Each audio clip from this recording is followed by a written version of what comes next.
গত 17 বছরে আপনাদের বীর পুরুষত্ব তো আমরা দেখেছি, স্লোগান করে বেগম জিয়া, খালেদা জিয়া করতে করতে ম্যাডাম জিয়াকে আপনারা ওই পুরান ঢাকায় চানখারপোলের জেলখানায় দিয়ে আসছেন, কাশিমপুর কেরানীগঞ্জে দিয়ে আসছেন, কোর্টে নিয়ে গেছেন, দিয়ে গেছেন। তো এই বীর পুরুষত্ব আসলে বিএনপির কী লাভ হয়েছে?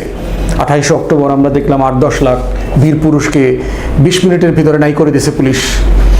মির্জা ফখরুল ইসলাম আলমগীর সাহেবকে যখন মারল, রিজভী ভাইকে যখন মারল, বিএনপির উপদেষ্টা জাতীয় অধ্যাপক প্রফেসর মাহবুবুল্লাহকে যখন মারল, বেগম জিয়ার অ্যাডভাইজার ছিলেন আমার দেশের সম্মানিত সম্পাদক মাহমুদুর রহমান ভাইকে যখন মারল, বীর পুরুষরা কোথায় ছিলেন আপনারা? আপনাদের এত সূর্যবীর্য গত 17-18 বছরে দেখলাম না কেন আমরা? সাডেনলি এইটা 2 বছরে মনে হইতেছে যে আপনারা এক একজন ব্যাপক বীর পুরুষ হয়ে গেছেন এবং জামাতের সাথে খুন খারাপি, মারামারি সব কিছু করতেছেন, এনসিপির উপরে হামলে পড়তেছেন। এই রাজনীতিটা শেষ কোথায়? কোথায় নেবেন এগুলো করে? এই ছাত্রলীগ, যুবলীগ, এই আওয়ামী লীগ, এই যে গুন্ডা পান্ডা হেলমেট বাহিনী, এদের কোথায় আছে এই বীর পুরুষরা? এখন আওয়ামী বীর পুরুষরা কলকাতায় পালাইছে, আওয়ামী বীর পুরুষরা দিল্লি পালাইছে, অন্য দেশে পালায় চলে গেছে, গোপনে চলে গেছে, কেউ কেউ বিএনপি ছাত্রদলে চলে গেছে। এবং গেঞ্জি পরা হবিগঞ্জ জেলা ছাত্রদল আবার লাইভ করতেছে যে পিটাইতেছি, মার দেখা, বেটা বস্ত্রে দেখা। মানে মানে এটা কোথায় নেবেন? আমরা এই ঘটনার তীব্র নিন্দা জানাচ্ছি। বিএনপির নেতাদেরকে মনে করিয়ে দিতে চাই যে এই সকল দুষ্টামি করিয়েন না, এই সকল দুষ্টামি করে লাভ হয় নাই। গত 17 বছরে আওয়ামী ফ্যাসিবাদকে পালাইতে হয়েছে, আপনারা এই দুষ্টামি বেশি দিন করিয়েন না। খুবই দুঃখজনক এটা আপনাদের জন্য। এবং মাথায় রাখেন 2001 থেকে 6 সালে কিন্তু আমরা দেখেছি যে বিএনপি নেতাকর্মীদের অরাজকতা, আচরণ, বেপরোয়া আচরণ, বেগম জিয়া বাধ্য হয়ে র্যাপ করছেন, নিজের দলের হাজার হাজার নেতাকর্মীকে খুন করিয়েছে সে র্যাব বাহিনীকে দিয়ে। অথবা এটা মাথায় রাখিয়েন, র্যাব কিন্তু বিএনপি বানাইছিল। আপনারা যে লেভেলের বাড়া বেড়েছেন এটা কিন্তু আউট অফ কন্ট্রোল হয়ে যাচ্ছে। এবং মাননীয় প্রধানমন্ত্রী, স্বরাষ্ট্রমন্ত্রী তো দেশে আছেন কিনা তো বুঝতে পারছি না, উনি তো আছেন। এসালমকে কীভাবে বাঁচানো যাবে, চুপ্পুকে কীভাবে সেফ এক্সিট দেওয়া যাবে, এসব কাজ নিয়ে উনি ব্যস্ত। কিন্তু দেশের আইনশৃঙ্খলা পরিস্থিতি যে ভয়াবহ অবস্থা, তাকে লুক আফটার করবার কোনো দায় দায়িত্ব আমরা মাননীয় স্বরাষ্ট্রমন্ত্রীকে দেখতে পাচ্ছি না।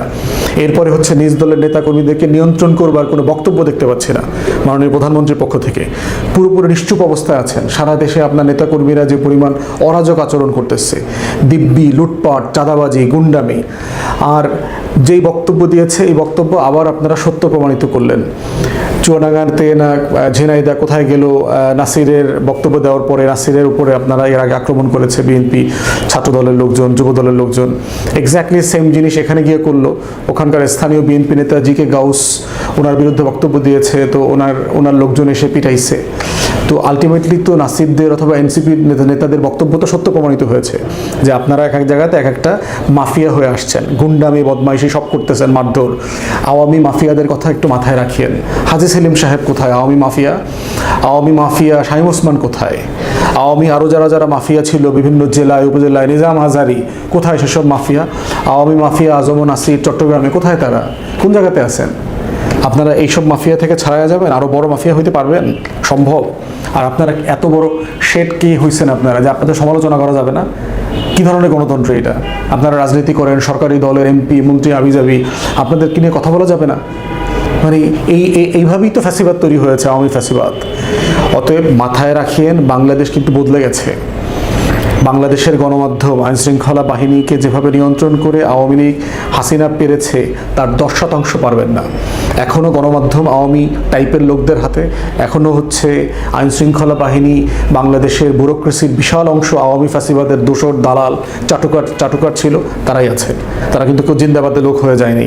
চুপ্পু গিয়ে সংসদে জিন্দাবাদ বলছে মানে চুপ্পু জিন্দাবাদের লোক হয়ে যায়নি, এটা মাথায় রাখিয়েন। তো এই পুরো খাইসলতটা হচ্ছে আওয়ামী পড়া।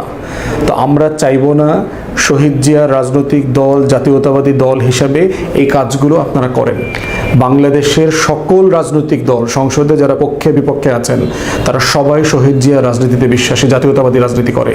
তাদের ভিতর আমাদের সবার মধ্যে মানে ভিন্নতা থাকতে পারে, কিন্তু মোটা দাগে আমরা সবাই ঐতিহাসিক শহীদ জিয়ার রাজনীতি করি যার যার জায়গা থেকে। অতএব এইরকম একটা ক্যানভাস বিএনপি কোনোদিন পায় নাই। এই ধরনের ডিসেন্ট, ভদ্র, জেনুইন বিরোধী দল বিএনপি কোনোদিন পায় নাই। আপনি কেন তাকে উস্কাচ্ছেন? কেন নিজ দায়িত্বে অজনপ্রিয় হচ্ছেন? কি লাভ এটা করে আপনার? তাই আমরা আশা করতেছি সারা দেশে বিএনপির নেতাকর্মীদের বেপরোয়া আচরণকে নিয়ন্ত্রণ করা হবে এবং এগুলো করে যেটা হচ্ছে আপনি আপনার দলকে আপনাদের দেশ শাসন করবার সক্ষমতাকে প্রশ্নবিদ্ধ করছেন। এই যে বালু ট্রাক বসাইলেন, তারপরে ট্রাক্টর বসাইলেন, পুলিশকে দিয়ে 144 জারি করাইলেন, কেন? অপ্রয়োজনীয় একটা কাজ করলেন না? সিম্পলি একটা দল গেছে পদযাত্রা করে, সিম্পলি ওখান থেকে বের হয়ে চলে যাবে আরেকটা জেলায় চলে যাবে, সেখানে আপনি আননেসেসারি এই ক্যাওয়াসটা ক্রিয়েট করলেন, যার পুরো দায় সরকারি দলের গুন্ডা পান্ডাদের। এবং এখন পর্যন্ত দেখলাম না পত্রিকাতে যাদের ছবি আসছে, ভিডিও আসছে, কাউকে গ্রেফতার করা হয়েছে। সিম্পলি আওয়ামী লীগের স্টাইল আপনারা ফলো করছেন। অতএব আমরা আশা করছি আপনাদের বোধোদয় হবে। সবাই বলছে অল্প দিনের সরকার, মাত্র 5 মাস 6 মাস হয়েছে, কিন্তু আপনাদের আমল নামা তো 5-6 মাসের মতো লাগতেছে না। আপনাদের খাইসলত তো আওয়ামীপনার যে খাইসলত দেখতে পাচ্ছি, এটা তো মনে হচ্ছে কয়েক যুগের খাইসলত। অতএব এইখান থেকে দয়া করে সরে আসেন, একটা গণতান্ত্রিক রাজনীতি করি। মুখের বক্তব্যের প্রতিবাদ মুখ দিয়ে করতে হবে, সেটা যত শক্ত ভাষায় হোক, সেটা কোনোভাবে গায়ে হাত তোলা পর্যন্ত যেতে পারবে না। এটার জন্য প্রতিবাদ হইতে পারে, মানববন্ধন হইতে পারে, মিছিল হইতে পারে, কিন্তু গায়ে হাত তোলা যাবে না। এটাই গণতন্ত্র।